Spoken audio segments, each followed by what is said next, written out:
good morning or good late morning. So there are a few issues that I want to speak about. Um, I would say I admit my energies are low.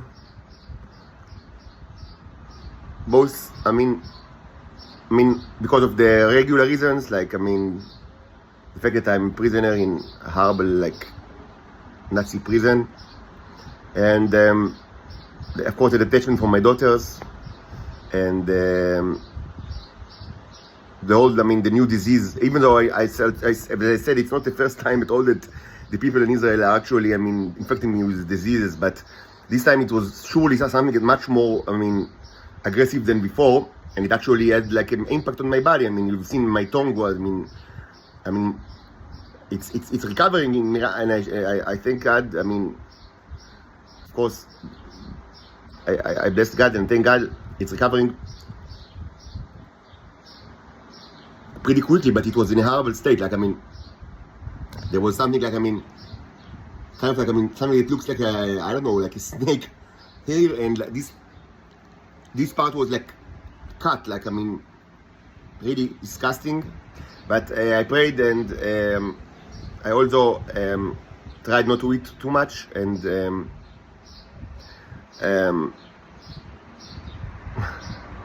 I also took upon myself a kind of it's not funny. It's just it's kind of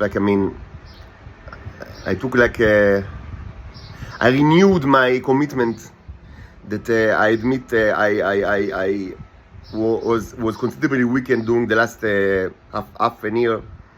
My commitment to extensively or drastically reduce my consumption of things that I eat from the living. As you know, it's not a new thing, but and there were starting my discovery journey 2019.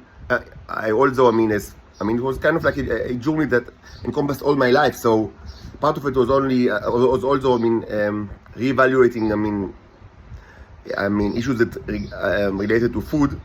Even though all my life I had issues, I had all sort of struggle to with diets, but it was mainly for health reasons and aesthetic reasons. But this time it was more more like a moral issue, and from the moral perspective and environmental perspective, and there were actually there was a long stretch of time that I was completely vegan, actually 100% vegan. But and later things got considerably more difficult in my life, and as you know, since August I do not live in my apartment, and after that I was arrested. So slowly I've added first only fish, sardines. For a long time I was vegan plus sardines.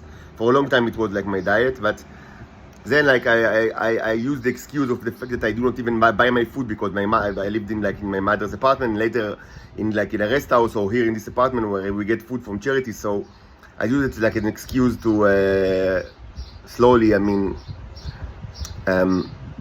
get back to old habits that I promised that I will stop with them, which mainly means that I've reintroduced things that that we get from charity. But obviously it's all kinds of stuff, but including things from the flesh. And for the first time since many years I actually eaten meat, even because meat was something that cow meat is something that I totally avoided for several good years. But anyway, so I've used this occasion with this horrible disease and the tongue to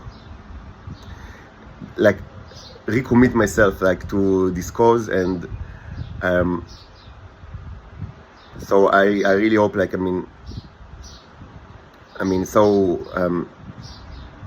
first of all, drastically reduce the food that I eat from charity here, and which is now possible because I get a little bit of money from Social Security, so I can buy rice and things like that. That I can sustain myself from food that I buy and prepare by myself. So I'm less dependent on it. So it's not really an excuse now. And as I said, I mean, like all of you, I mean, it's not difficult to relinquish all the habits, but I found that, that there are like several like levels. I mean, the worst thing, I think that the worst thing is meat, like cow meat, also pig's meat, but in Israel it's very, very rare. Like, it's almost, it's getting more common, but it's still very uncommon. So, I mean, so cow's meat and milk, I think they are the most like horrible things from like moral perspective, because these are like thinking animals, like, I mean, with high like functioning brain, and they are tormented for the milk and meat. So I took upon myself to not use this excuse of the rest house, and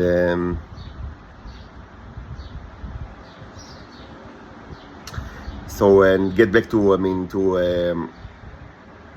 at least vegetarianism, if not veganism, and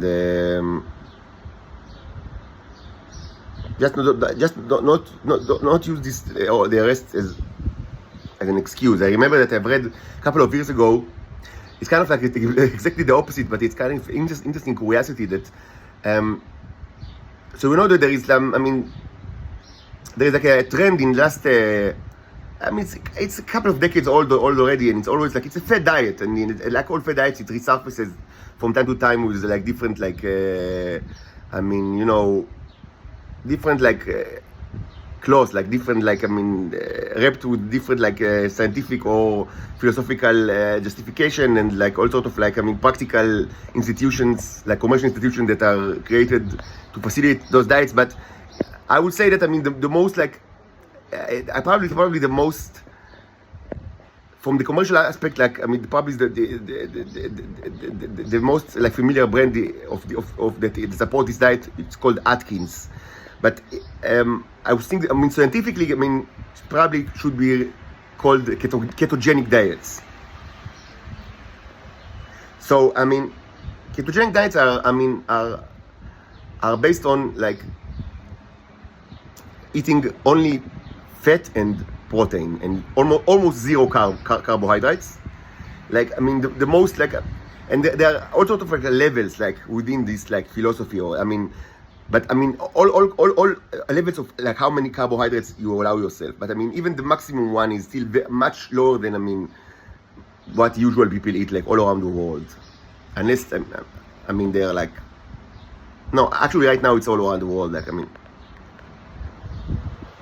never mind. I don't want to get into it too much, but it's kind of like a trend. And it's so.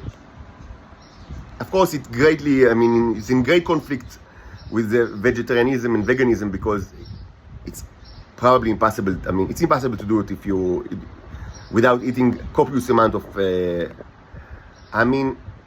Probably all sort of animals, but it's based on like meat and chicken and fish. So I just remember that an early like proponent of this kind of diets was actually, and it was since the 1960s, and he's already died, but he's dead. But he was a drummer, I think, or maybe he wasn't. No, part of the band. He was the music technician of the Grateful Dead, and yeah, I don't think that he was part of the band, but he was close. He was always with them, because he was like, they always toured. You know that it, like all like rock bands, they base their fame on like living like tours. But even more than others, this is kind of like a band that is the Grateful Dead. If you know something about the history of rock, is more than other bands, like their glory and famous, like their fame and glory was based on living like a performance, as even more than other like bands, because it was kind of like their ethos that that like each performance is kind of like little different than the other, and so like so their fans, like up to until this day, it's like their fans are collecting all sorts of like recordings, sometimes like very high definition, but sometimes bootlegged like recordings of all sorts of like like shows, living performances that they held like all over the world, but mostly in the United States.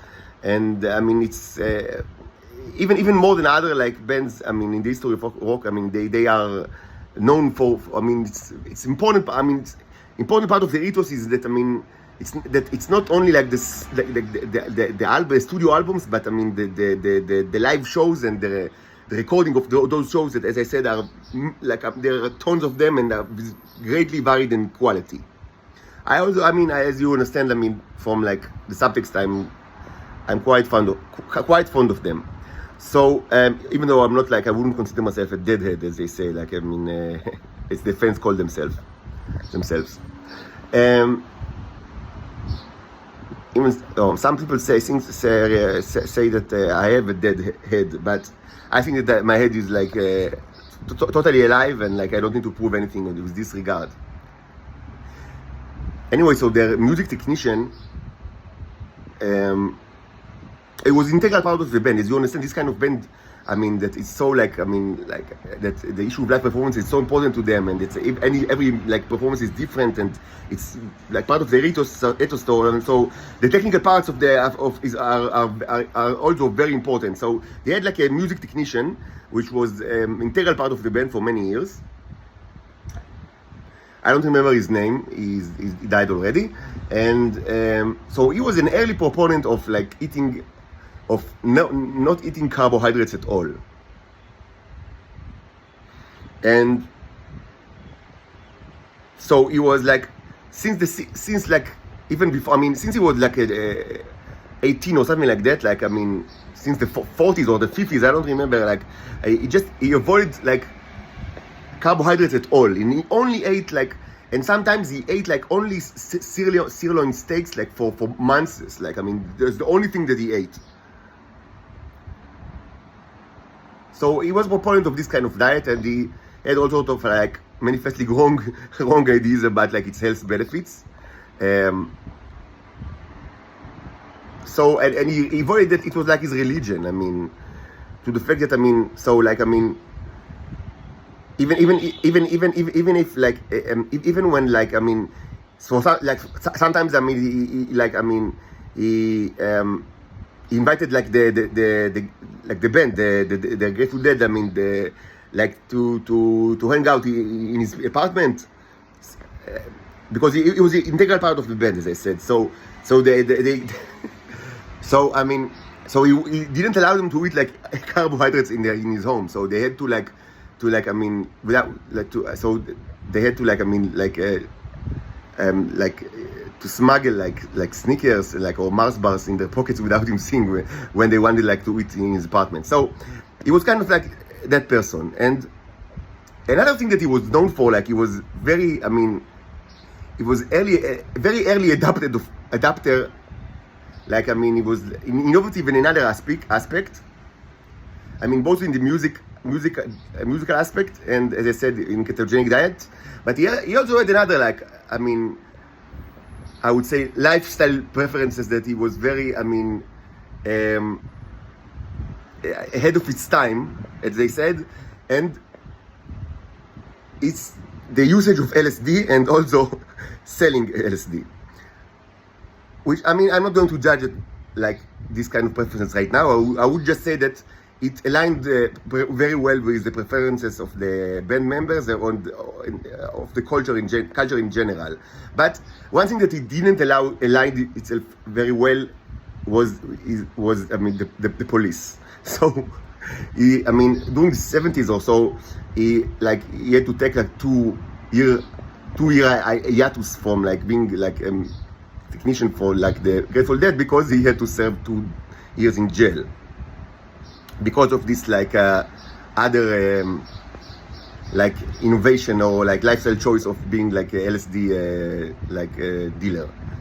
So I mean he spent like two years in the United States in jail. And one thing that he always like he wrote many times in his like memoirs, and like he always was very proud of, and actually now I find it difficult to believe, but maybe, I don't know. So he said that even during this time, he was 100% committed to not eating any carbohydrates at all. So I don't know how it's possible. So he wrote that, I mean, like if he had cigarettes or, I mean, like candies, he traded everything that he had with other inmates, just, I mean, to get like a piece of steak or a piece of like chicken or something like that. And he managed to spend 2 years in United States prison without eating carbohydrates. I must say I found it, I mean, incredibly difficult to believe, but maybe. Anyway, I mean, I think that such an achievement is really inspiring. I mean, not to do the same, but to do exactly the opposite. And like, I mean, if this guy could spend theoretically 2 years in the prison, I mean, without eating carbohydrates, which means that, I mean, surviving only on like meat and chicken and fish, which are not that common in prisons. Like, I mean, it's incredibly difficult to live on such things and inside prison, even if you trade everything with other inmates. I mean, still. But if he managed to do it, I think, I mean, I can manage to to be like under house arrest in a hostel for homeless people without reverting to the old habits of eating like meat and chicken and so and just, I mean, do whatever. I mean, so it's not that difficult to actually get back to vegan diet, and if not vegans, then at least, I mean, vegetarian. Even though as I said, I mean, I consider like eating milk products as like higher offense than like eating small fish like sardines, because of like, you know, whatever that, I mean, needed to be done for it, like to be on your plate. I mean, like for the torture that, I mean, that like related with the dairy industry. So I mean, I recommitted to it, and I think that, I mean, the tongue is getting better. It's getting much better, and like in a miraculous way. But as I was beginning to say, I mean, this kind of thing really, I mean, lower your mood even lower than before. And you know, business as usual in Israel, noises and all sort of like methods, you know, stupidity and maybe I will speak about it, like it's such, I mean, I maybe I need to hold like another video on the method, as I said, with more like description of practical things that they do, even though some of it can be found in the videos that I call the torture compendium. But maybe it's important enough for me to actually hold another video with specific things that are done by the practitioners of the method, like the Shabak method, the Soviet method. One of the reasons that I don't do it is that it's so disgusting. I mean, just speaking about it, I mean, makes you want to puke. But maybe it's important enough to do it, so I will hold the video on this subject. So yeah, I mean, you know, part of the actors are noticeably much more tired than before, but they are replenished with like new actors that arrived at like the movie scene, and with new energies, and of course new energies, but not new tricks. I mean, it's all the same again and again and again and again and again. And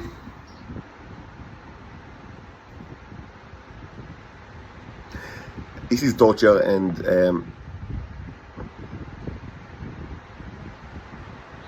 regarding my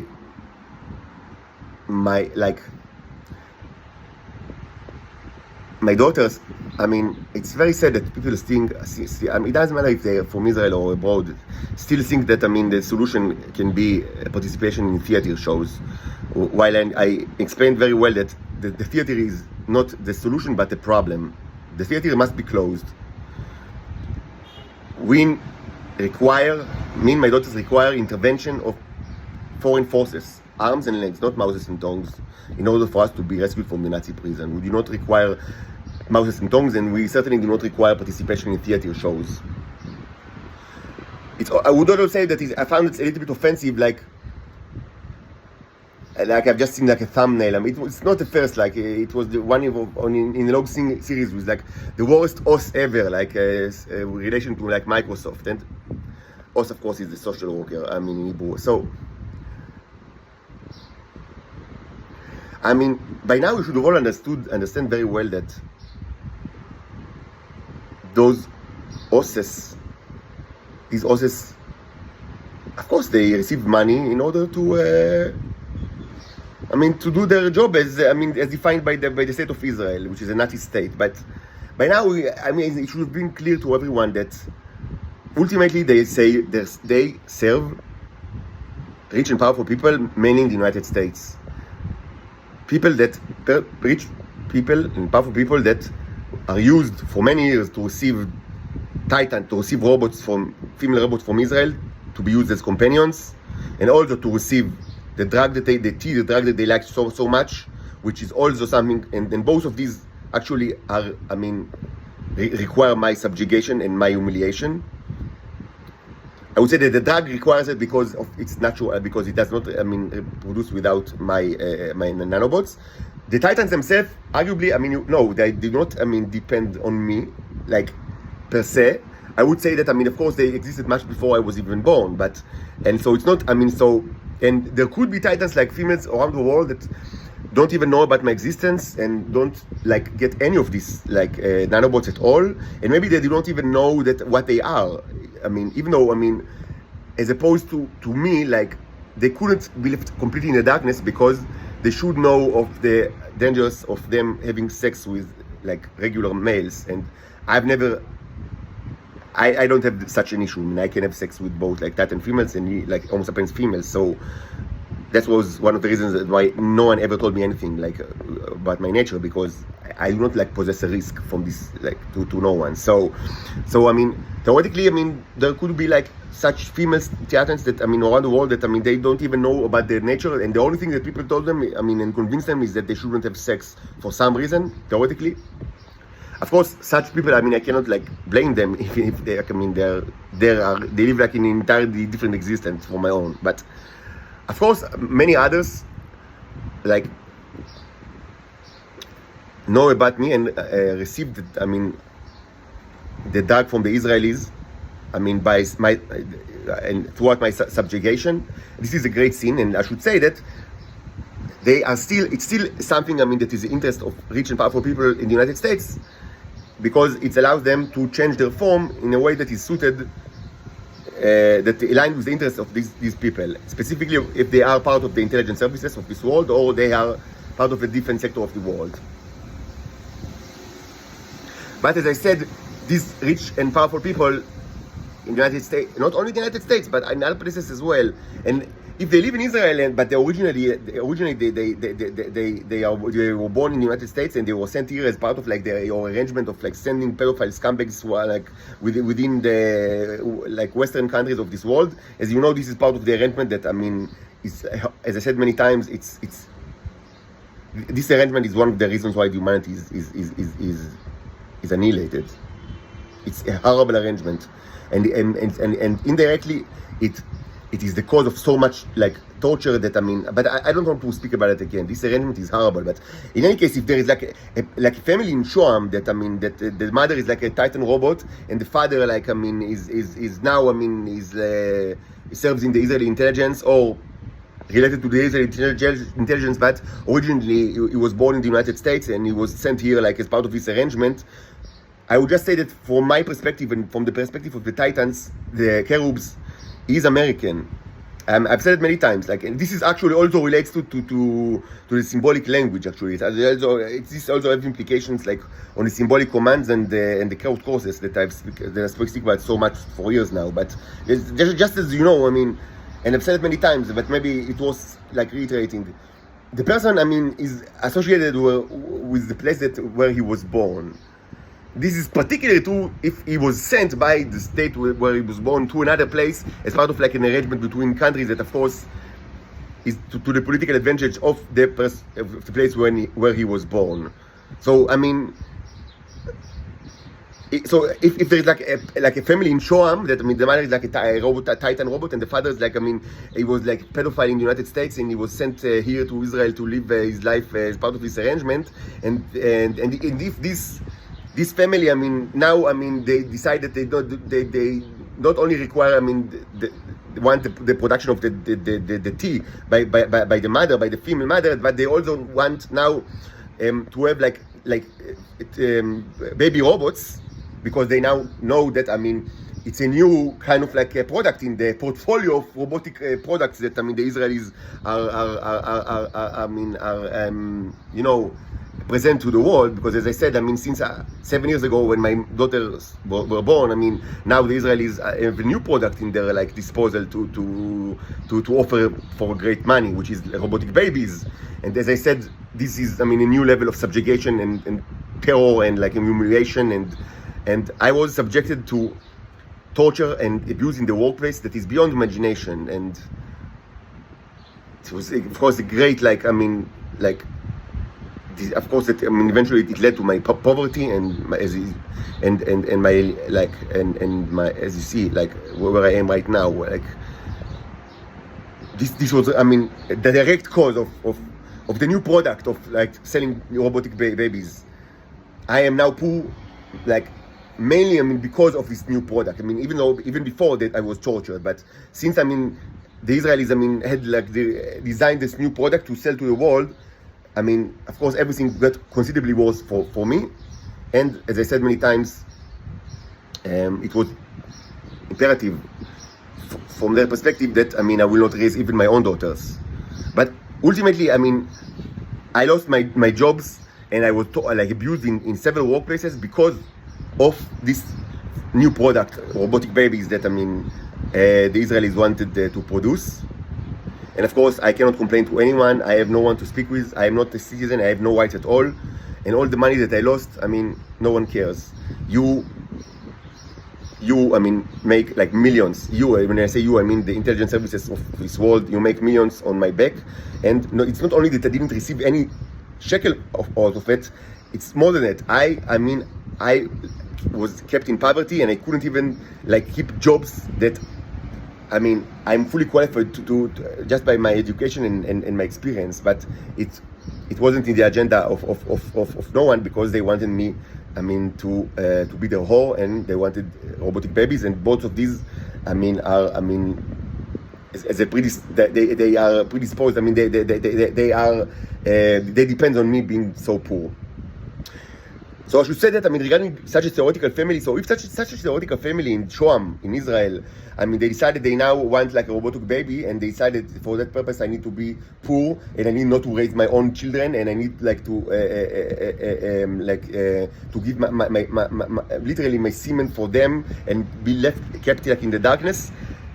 This, I mean, this kind of cruelty is written like on the like. On the death, like it's part of the death of the United States of America. Just so we are clear, the fact that these people are now Israelis is not the I would say the important fact. The important fact is that this creature, this pedophile scumbag, was born in the United States, and the United States sent him to Israel as part of their arrangement because it was in their like to their benefit. So just to say, these are Americans, even though if they live in Shoam in Israel for decades now, they are Americans. And everything that they do, including these horror shows of like of new babies, is written like on the death of the United States, and the United States are punished for it. And maybe on the same like note, I should reiterate something that I've said many times. If like there is like a pedophile scumbag that I mean was born in like in the Soviet Union, like in Russia, for example, like maybe he was born in 1960, and now he's like more than 60 years old, and maybe while he was like 15 or 16, he started like to rape children, like during the 70s, and like he was apprehended, like I mean, by the Russian like police force, by the Soviet part of the Soviet Union for the police forces, and it was decided that his fate is to be sent to Israel as part of the arrangement. I don't say that this arrangement is now in effect, but in the past it was certainly in effect, like with the Soviet Union. So, and they sent him to Israel, like presumably as part of the 70s famous Aliyah from Russia.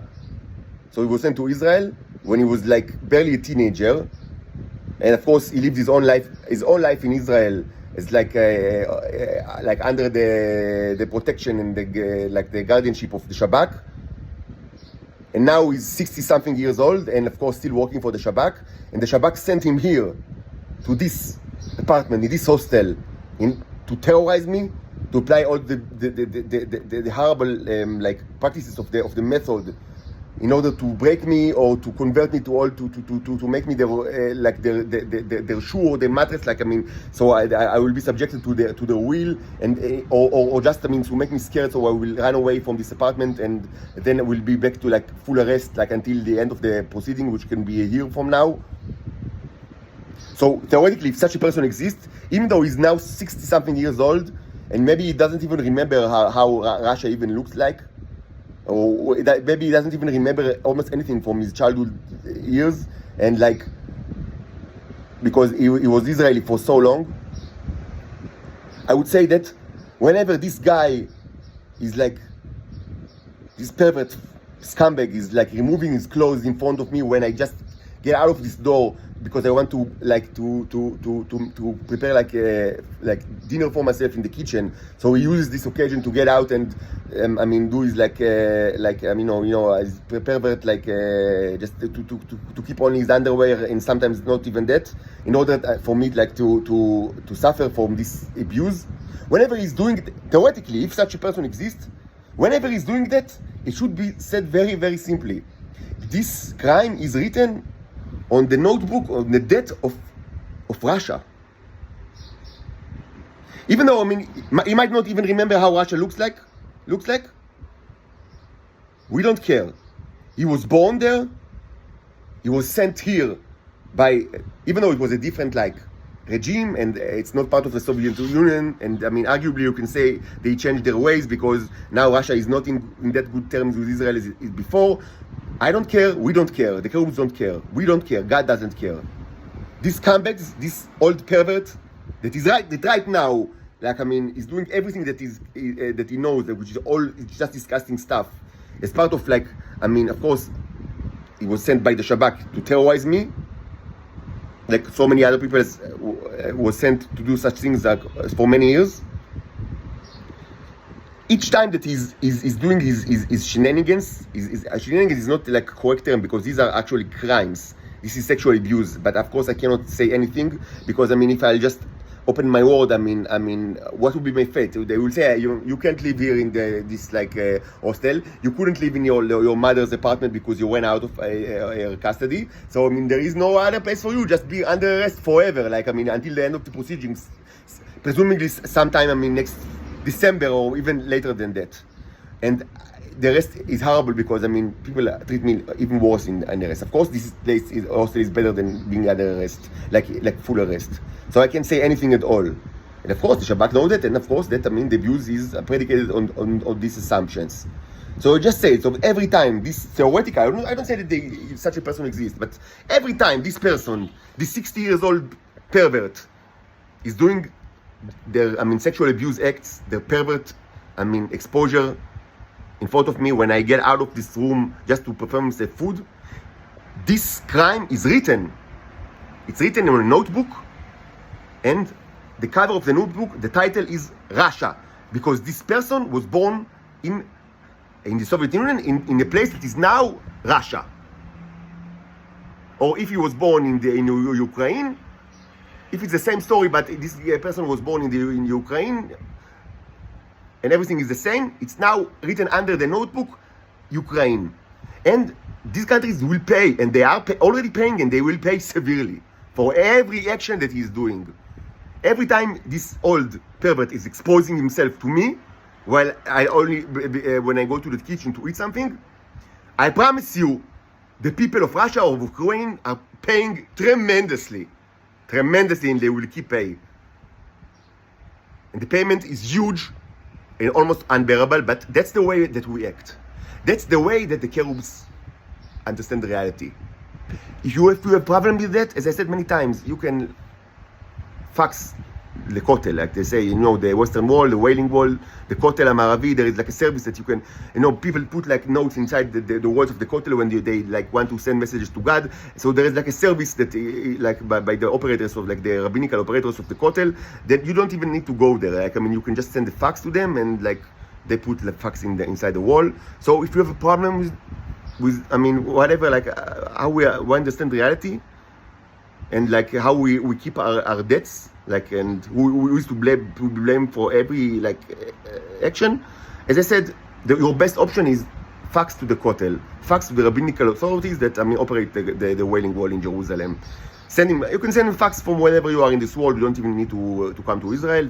Just send them a fax, and for like a small fee, they just take the paper and presumably put it like between the stones in the Kotel, and presumably God will read your fax, and presumably he will maybe he will be convinced by your argument, and he will change the way that the cherubs act. But for now, this is how they act, and you should know that that's the deal.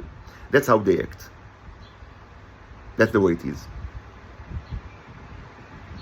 So get back to the os. So when you take all this into account, it's kind of like ridiculous to say this is the worst os ever, because it's the worst country ever. The United States is the worst country ever because they let rich and powerful people, mostly gays and pedophiles, to come to become very prominent in their society.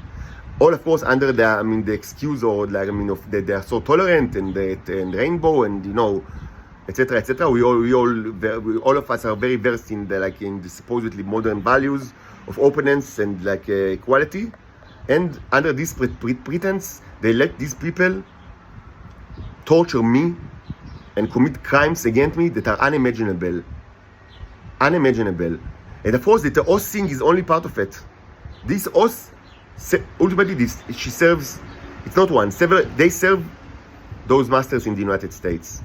Not only in the United States, but mostly in the United States, and that's where all the richest and the most powerful people are, and that's where they're the main culprits. So no, you shouldn't speak about the os too much, even though of course their crimes are unimaginable. You need to speak about your elite in the United States that are ultimately the masters of these oses. Okay, so I'll do shortly another video with regards to science. It will be a very speculative one because I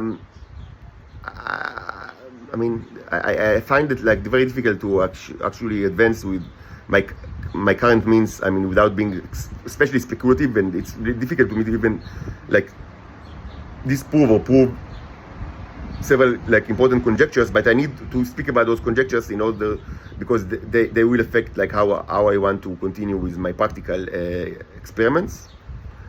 And also maybe if I have the energy later today, I'll do another video which I will speak about a little bit of the history of my situation and issues of reenactments and things. Maybe I'll do this video in Hebrew. Just one time, because it's going to be more